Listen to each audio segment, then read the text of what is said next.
Saudações a vocês que acompanham este canal, sejam bem-vindos ao PL MMA número 86. Meditações de Marco Aurélio, livro 7º, capítulos ou entradas 35 a 43. Tradução que será usada, uma das que estão em domínio público, a mais antiga, de Dona Virgínia de Castro e Almeida. Como sempre, o excerto que será lido, analisado e discutido ao longo dos próximos minutos será colocado também aqui na área de descrição do vídeo para que todos possam acompanhá-lo. Muito bem, vejamos então o que Marco Aurélio coloca por escrito de si para si neste ponto das suas meditações, em que aparecem diversas citações a outros autores. Temos um trecho aí bastante longo, da entrada 35 à entrada 48, em que há transcrições de outros autores. Vejamos o que Marco Aurélio pode ter visto nessas citações que aqui aparecem. 35. Platão disse: parece-te que o homem cujo pensamento cheio de grandeza abrange a imensidade do tempo e o conjunto do universo pode fazer caso da vida humana? É impossível, diz ele. Por conseguinte, também a morte lhe não parecerá terrível? Não, com certeza. Trata-se de uma citação da República de Platão, a Politeia, livro 6º, e o setor em que isso aparece é o 486A. Isso tem a ver com os manuscritos em que esses textos apareciam e uma notação que filólogos alemães, creio eu, no final do século XVIII, acabaram criando e até hoje vale. No livro 6º nós temos uma discussão bastante longa entre Sócrates e Glauco, um dos irmãos de Platão. A República gira em torno de 3 interlocutores, Adimanto, Glauco, que são irmãos de Platão, e logo no início Trasímaco, um sofista. E a maior parte da argumentação, se a memória não me prega peças, justamente ocorre entre Glauco e o próprio Sócrates, né? Perdão, se eu disse Platão antes, é Sócrates. Sócrates e Glauco e Adimanto, e Sócrates no início e o próprio Trasímaco, um sofista. Então, aqui nós temos um caso em que, um momento em que Sócrates está discutindo com Glauco e Glauco acaba concorrendo com a posição dele, como é a estratégia argumentativa de Sócrates em boa parte dos diálogos platônicos, sobretudo nos diálogos platônicos tardios, em que aparece um Sócrates propositivo, um Sócrates que tinha as noções que o próprio Platão tensionava transmitir, um Sócrates que, portanto, acaba sendo um nome atrás do qual Platão se esconde, por assim dizer. E aqui nós temos, parece-te que o homem cujo pensamento, dianoia, né, tem a megaloprepeia, que é a magnificência, um pensamento agigantado, um pensamento próprio da megalopsirria, da magnanimidade, um pensamento grande, um pensamento com magnificência, e que acaba abrangindo a imensidade do tempo e o conjunto do universo. O conjunto do universo aqui é a substância universal, a chamada ousia, de que já falamos tanto.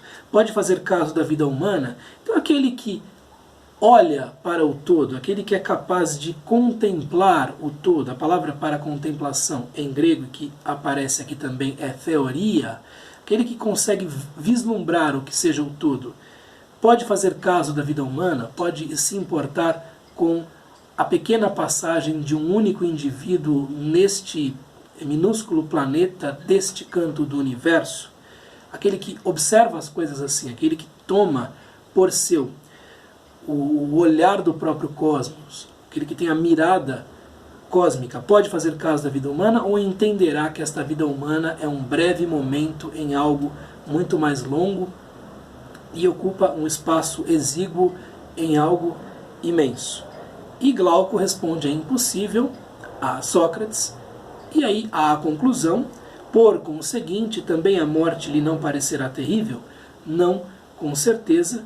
E nós vemos aqui qual é o objetivo que este tipo de contemplação cósmica tinha, tanto para Sócrates, talvez, pelo menos para Platão, sem dúvida, quanto para os estoicos, isto é, fazer o ser humano compreender em um nível profundo a sua própria finitude, fazer o ser humano entender que é um epifenômeno em algo muitíssimo, muitíssimo maior, muitíssimo mais grandioso. E há uma observação que se faz aqui, né? Não temer a morte era um atributo dos guardiães da cidade, algo que é discutido no livro 3º, lá para a seção 386. Mas aqui decorre da contemplação intelectual da totalidade do tempo e dos seres. Quem já leu a República sabe que existe uma proximidade de concepção filosófica, de mentalidade entre o filósofo e os guardiães. O filósofo está lá na posição de cabeça, né, e os guardiães na posição daquilo que poderia ser descrito como um impulso irascível, como o thumos, como aqueles que são os executores corajosos das disposições da filosofia encarnadas ali na figura do filósofo, que também é rei. Algo que acaba sendo caro aos estoicos no pensamento de Platão e da República em particular é que há uma ideia trabalhada de maneira interessante ali na República de que uma alma bem organizada corresponde a uma cidade bem organizada, que há as mesmas leis em funcionamento em ambas as instâncias. E a natureza filosófica não contempla baixezas, né, não contempla mesquinhezes de nenhuma sorte. É isto que aparece aqui. Temos uma frase ou uma sentença que é atribuída a Antístenes. Antístenes disse: é grande como a realeza fazer o bem e ser censurado.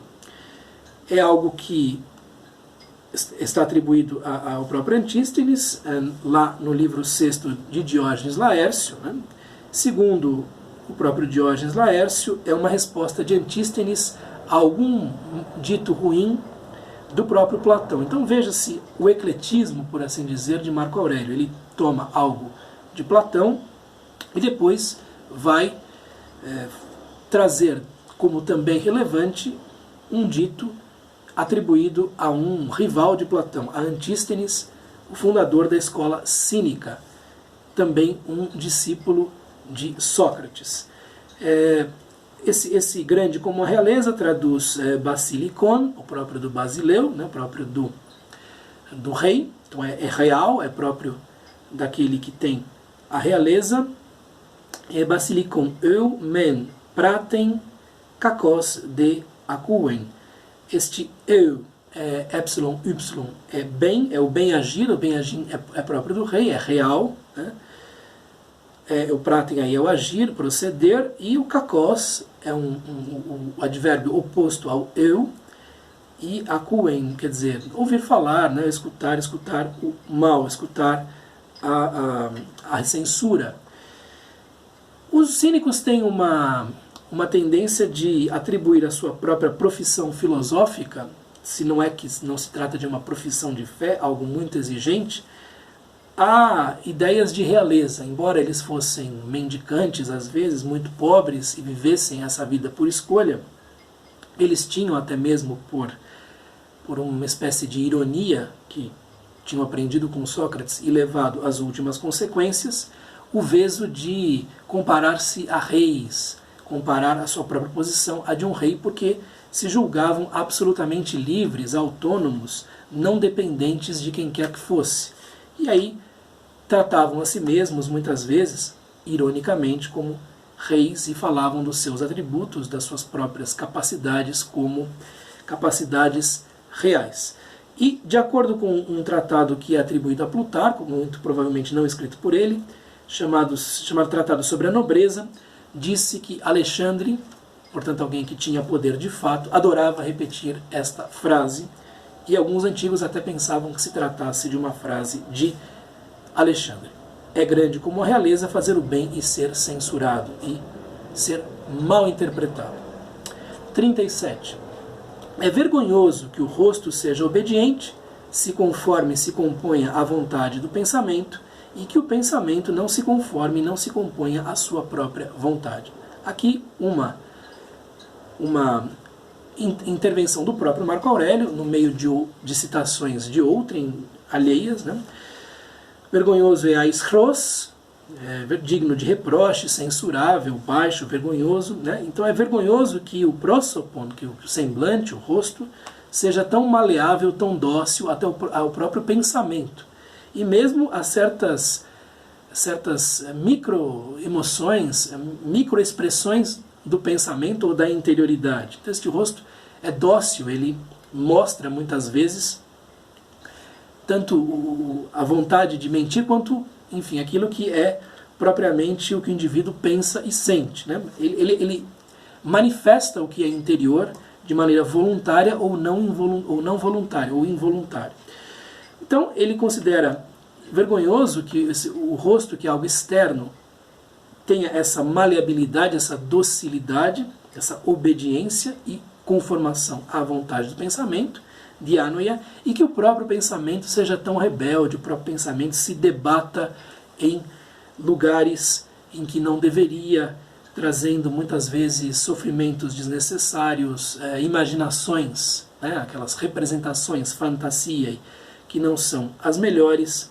Portanto, aqui Marco Aurélio, mais uma vez, perplexo diante de certas sutilezas da nossa própria natureza. É vergonhoso que o rosto seja obediente, se conforme e se componha à vontade do pensamento, e que o pensamento, o próprio pensamento, não se conforme, não se componha à sua própria vontade. A rebeldia do próprio pensamento é um alvo de perplexidade do próprio Marco Aurélio. 38 é uma citação muito provavelmente, 38 é uma citação muito provavelmente de Eurípides, né? De Eurípides, Belerofonte. 38, é preciso não nos irritarmos contra as coisas, pois isso lhes é indiferente. As coisas não estão nem aí se nós nos irritarmos com elas ou não. Elas são perfeitamente indiferentes, elas não se movem, não se mexem por nossa causa, e portanto nos irritarmos com essas coisas, e por extensão com o próprio destino, é algo tolo, contraproducente, sem nenhum tipo de consequência benéfica para o ser humano. Esse verbo de irritar-se aqui é o thumô, que tem a ver com thumos, um impulso irascível, uma faculdade anímica, segundo alguns filósofos, né? Mas irritável, irascível. Irritar, provocar, né? O que quer dizer. E o que é colocado aqui como isso lhe é indiferente por Dona Virgínia de Castro é algo que gira em torno do verbo melo, que quer dizer importar-se, conferir importância, conferir relevância e por aí vai. Trata-se de uma citação de uma tragédia perdida de Eurípides, Belerofonte. Nós temos apenas fragmentos dela, e vejam só, embora Marco Aurélio gostasse de Platão, ele também gostava dos trágicos, não concordava com aquela visão platônica de que os poetas deveriam ser expulsos da República. Então ele vai a cada um dos autores colher o que eles têm de melhor, colher aquelas frases, aquelas sentenças, aqueles rasgos de pensamento que lhe parecessem os mais proveitosos para a sua própria vida. Seabra traduz esta entrada 38 de Eurípides da seguinte maneira: que com as coisas efetivamente não convém irritar-se, pois para elas nada é objeto de preocupação. 39, nós temos uma citação de autor desconhecido. Alguns presumem que se trate de uma citação de uma tragédia não identificada de Eurípides. Essa citação diz o seguinte: dá alegria aos deuses e a nós. Dá alegria aos deuses imortais e a nós próprios, né? Athanatois te theois kai hemin harmata doies. Esse doies tem a ver com conceder, né?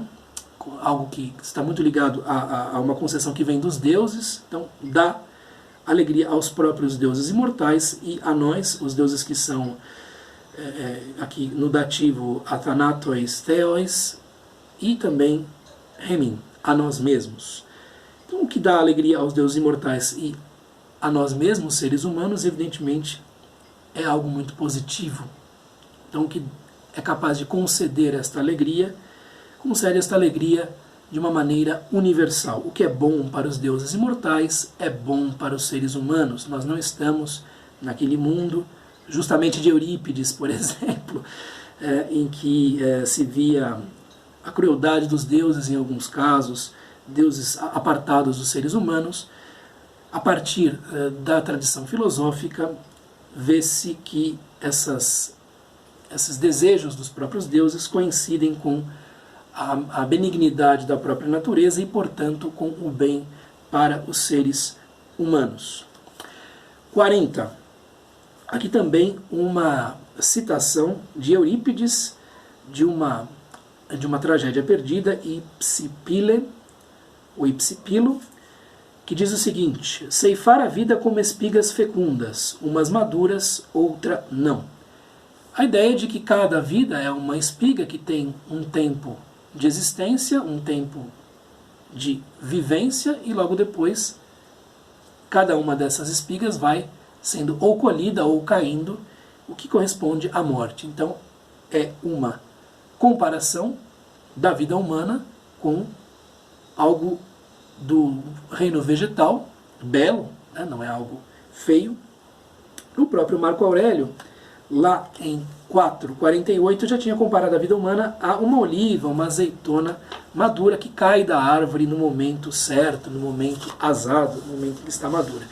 E isto está em Eurípides e também no próprio Epicteto, lá em uma diatribe traduzida pelo professor Aldo Dinucci, número 2, livro 2, 6, entre 11 e 13, nós lemos o seguinte: então, para que existem as espigas de milho? Não é para que sequem, e não secam para serem colhidas, pois não são separadas. Se então tivessem percepção, lhes seria preciso orar para que não fossem colhidas jamais. É uma maldição para as espigas de milho jamais serem colhidas. Do mesmo modo, vê que também para os humanos é uma maldição não morrer. Não ser colhido é semelhante a não amadurecer.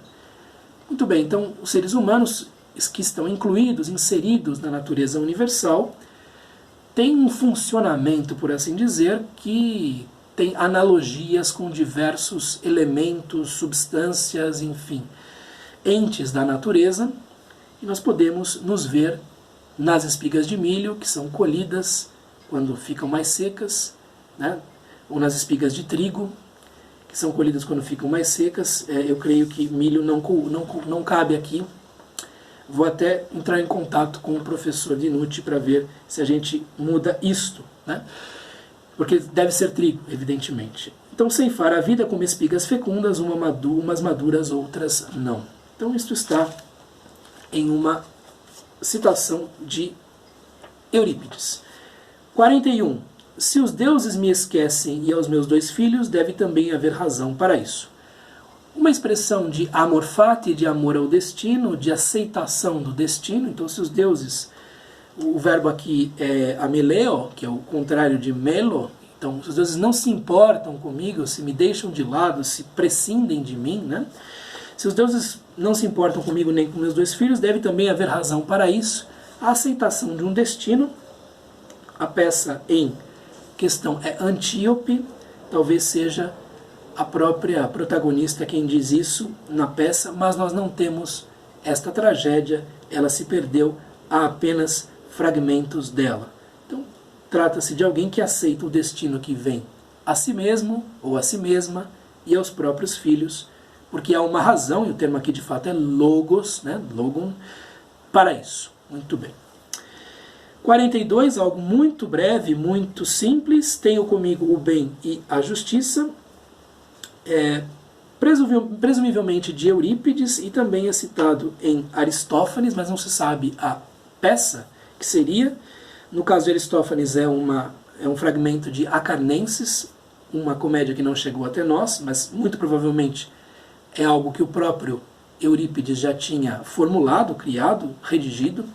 Então tenho comigo togar eu, o bem, né? Nós já vimos lá o bem, met remu, Metemu, perdão, kai to dikayon. E o justo. Então tenho comigo o bem e a justiça a todo momento, porque evidentemente ter o bem e a justiça dentro de si como um compromisso de si para si, não dependendo, portanto, das circunstâncias exteriores. Bonita esta formulação, bastante simples.